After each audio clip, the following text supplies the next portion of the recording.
Hey, it's W5HRO. I have an update. It's kind of premature, but I told you it'd probably be a week or so before I got back on this. But I decided what happened is I got up yesterday morning, which was Monday, and I thought about it. I went, let me look at that part number of that cap that I ordered. And I looked at it and I searched online, and they still make it. It's made by Vishay. This is one of the older, new old stock Spragues or whatever, I think. They said it was Vishay, but it's probably a Sprague.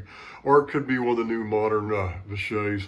It's all the same old company, US made stuff originally anyway.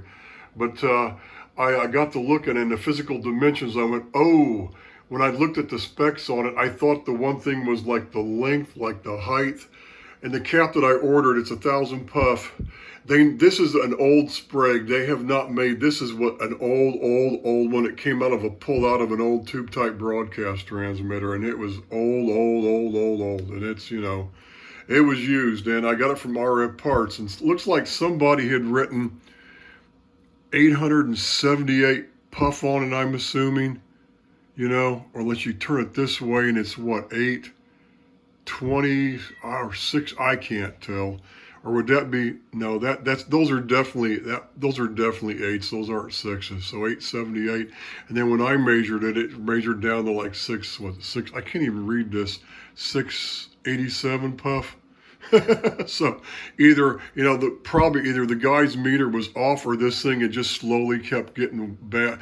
Somebody probably wrote that on there. Some broadcast engineer or technician wrote that on there years ago when they were swapping out caps or something, and maybe it was leaking and they measured it. These things have a very high tolerance. Some of these things are like 80% plus or minus, and I'm not kidding.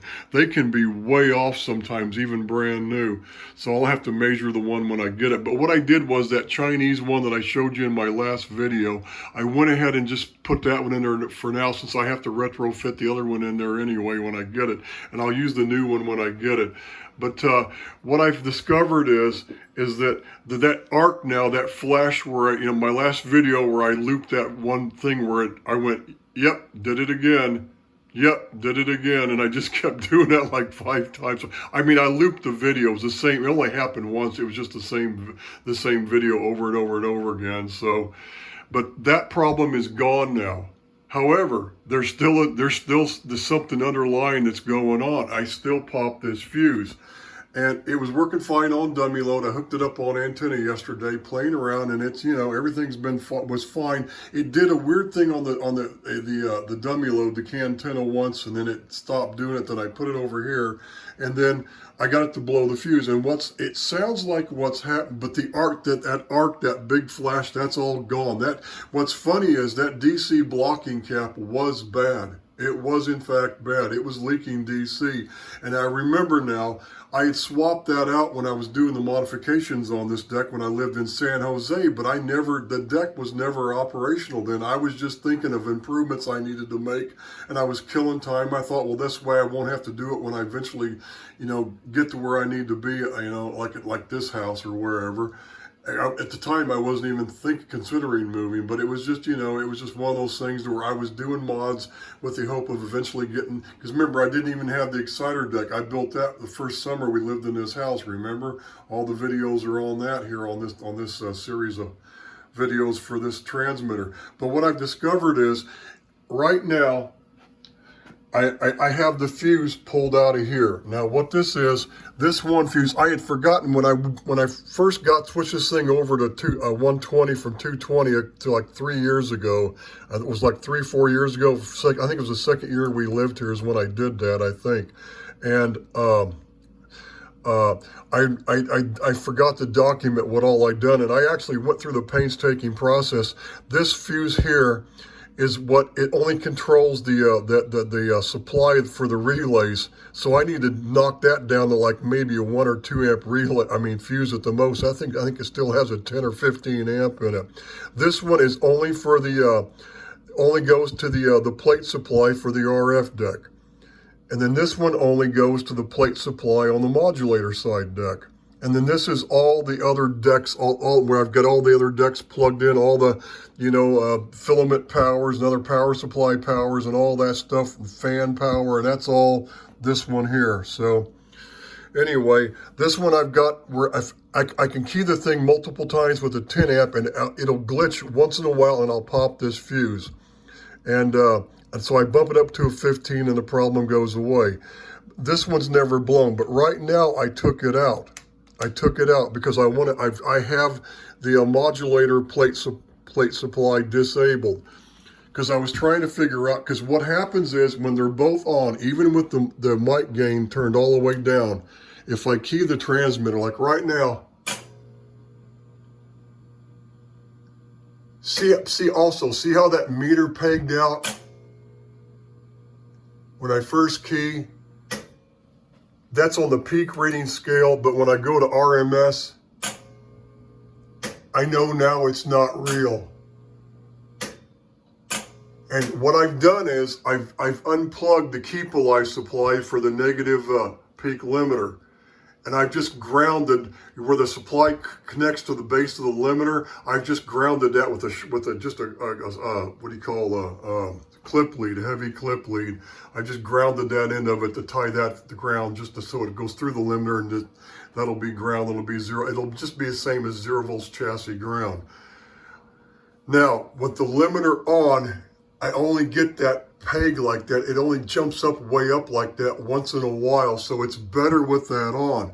But what I've noticed is the way I've been using it with that Keep Alive supply always on, that if I have the modulator side plate supply on, after I hit this buttons enough times, it sounds like something's charging or like something's building up resistance.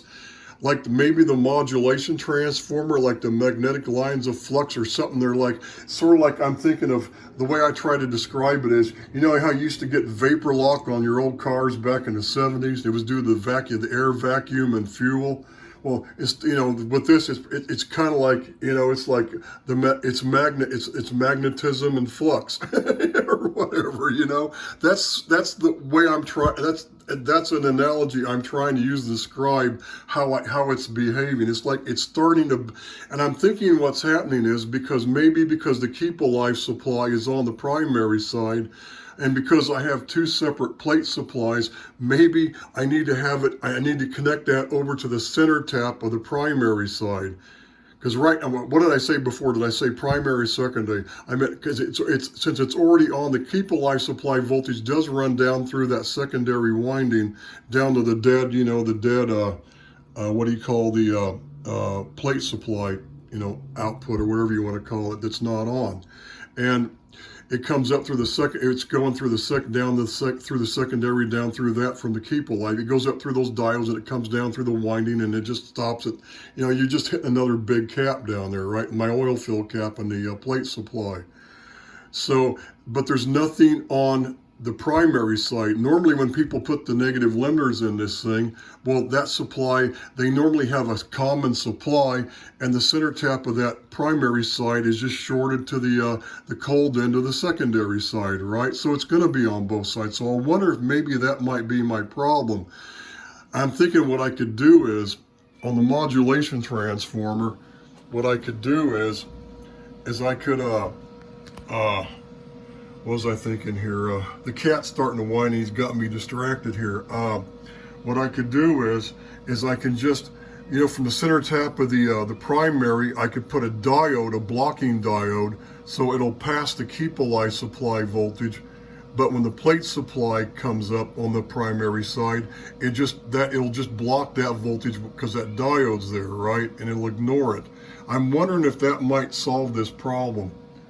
You know, I was going to try that, and I was also thinking spark gaps, and another ham recommended that, put a spark gap, but I don't think, because now I could be getting a little bit of a discharge somewhere, but it's that major flash thing was gone. But it's funny that because the meter was pegging out once in a while, because what happens is I can have the mic gain all the way turned down, and it'll do it here even it only does it now when the modulator's turned on. I haven't seen it do it since I've had the fuse removed for the modulator plate supply. So right now I just got power to the secondary. So I'm wondering if I hit the button, watch, I can hit this thing. I mean, look at,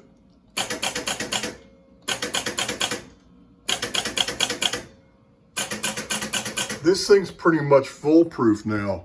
I mean, it doesn't, with no modulator side plate supply, it's the problem is it's at least 99% gone, 99.9. There's a 0.1% chance there could still be an issue with it, but it will never blow the fuse. It's only when the modulator side is on. So I either need to do spark gaps, or I need to like play around and hook up that keep alive supply over the primary, and maybe that would do something. Maybe that would help if there is something building up and it wants to discharge, and I don't know, but I can tell right now, I mean, there's that when I go to PEP, it's not real, because when I'm on average power, see, there's 400 watts, but when I modulate, it goes up to like 800 on average, because the carrier shift, right? It goes up to at least 750. So, well, actually it's 800 because I'm not, you know, it's a little higher. It's not really, you know, 375. It's actually 400. But on that peak scale, that thing will peg. But as soon as I unground that one end of the limiter and I hook up, I put that keep alive supply, it only bounces up to about here and stops. About there, stops. So I just got to play around, but I have a hunch that it's because I have two separate plate supplies, and it could just be the initial timing. I don't know, or the modulation transformer is building up a charge, but it's not big enough to cause any kind of a flash. That other problem was in fact due to that was the issue. I mean, that DC blocking cap, that was the problem with that. So now, essentially what I've done is I've sort of, like you reverse engineer something. The whole time I've been reverse troubleshooting this thing, because when I lived in San Jose, I made all those modifications, and then I came here and I wound up making more modifications after I built the exciter rack, and it's like there were too many things that I changed all at once, things that I knew that I needed to improve. It probably would have been better to do one thing at a time. But I needed something to do, and I wanted to keep working on it, so I kept working on it there. And when I got here, so anyway, but I've reversed troubleshooted this thing. So what I did was, the first thing that was happening, I was getting that major flash, and it was killing that fuse. And I killed the 1625 because I knew the RF plate supply was off, but the modulator side plate supply was still on, so it was just going across, and it killed that 1625. So by adding that relay, I solved that problem. So I started with the very worst thing, and then I've kind of like gone step by step, going back and trying to figure out now, this transmitter never had a problem with the timing of, the modulation transformer. Even when I had that weak tube in this thing for a couple of years and I was using it on the air off and on, I didn't have that problem. Nothing like this was going on. It wasn't until I got another tube in here that was, a good tube, and I got full power out of everything, is when I started having the problem. And that's probably when that DC blocking cap started shorting. So I just need to play around. So what I'm going to do today, I've got another one of those big potted diodes, and I had it in the garage somewhere, and I honestly, I don't know where it is. I don't have another one, but if I can find it, I'm going to try hooking that up to the center tap, and then I'll just run a wire over. What I'll do is I'll run a wire over where it feeds this point of the keep alive supply here, because that's where the 300 some odd volts goes to. It connects there. So anyway, so let me try that, and I'm going to see what that does. That could very well, if I leave it on both sides, that could very well do something. It might, because what I think might be happening is it might be that,